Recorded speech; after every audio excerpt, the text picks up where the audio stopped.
What's going on, everybody? My name is Phantomatic, and today I'm going to be telling you all my first impressions and review on Hoyoverse's latest game, Zenless Zone Zero. Now, this game has been in the center of a lot of heated debates across social media since it officially released, which finally got me into trying ZZZ out. I'm currently Internet level 22 as of writing this script, so I believe that I'm qualified enough to talk about what I like and dislike about the game. I will be splitting what I talk about into categories for a more digestible experience.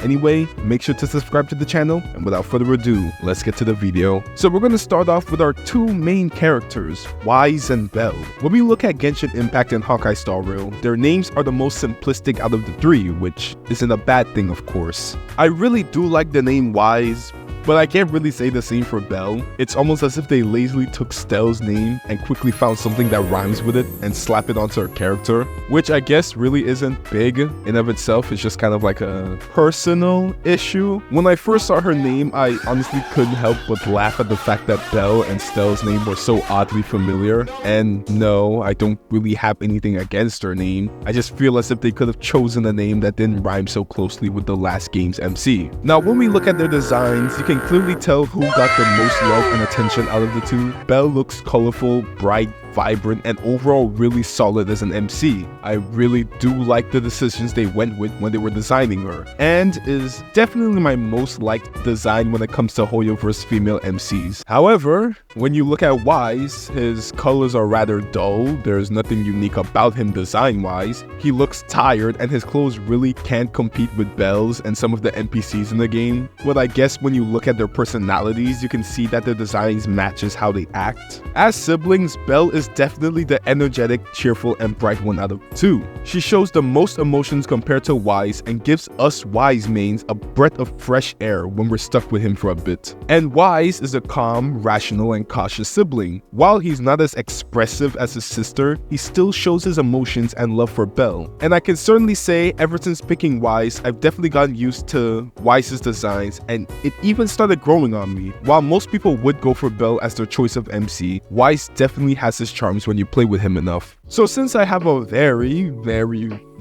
low-end laptop, I have everything in options either on low or off. However, this one particular option in ZZZ puts this game above HSR and Genshin, and that one setting is unlimited FPS. While the game still lags a bit for me, unlimited FPS definitely helps me enjoy the game a lot more than what I was expecting. Zenless Zone Zero's cutscenes are by far Hoyoverse's best when it comes to how their characters are animated. Each and every cutscene in this game is always something to look forward to. The bouncy and lively animations in this game definitely took me by surprise when I first saw them. It also makes the characters feel more alive and entertaining to look at whenever they appear on screen. They also tell the story of ZZZ through these comic book style cutscenes, which I'm familiar with thanks to Solo Leveling Arise. And I was a big fan of this comic book style in that game, so I'm glad to see them in this game as well. My first introduction to the roster of ZZZ was this guy right here. Yeah, a dog who loves Sanji a little too much. So, with this in mind, I wasn't all too excited about what the rest looked like. But boy, was my expectations blown out of the water. This roster is just jam-packed with absolute baddies. And not just baddies, but actual decent-looking furries. Yes, you can rejoice now, furry fandom. And the thing I like about the designs for these agents is that they really reflect the agencies that they're a part of.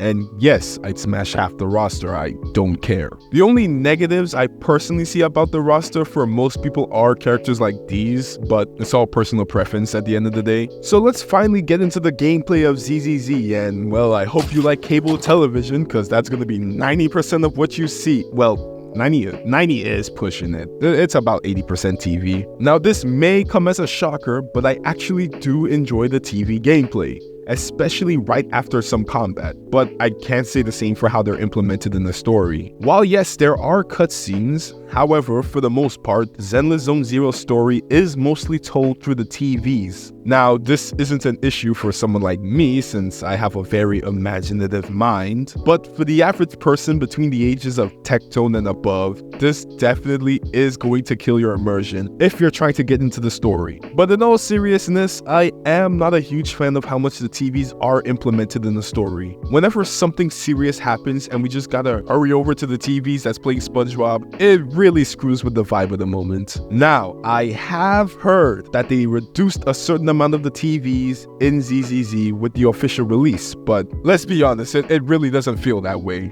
But with every storm comes a rainbow, and the combat in this game is absolutely fantastic. The movement, combos, chain attacks, you know what, screw it. Everything about the combat is so damn good.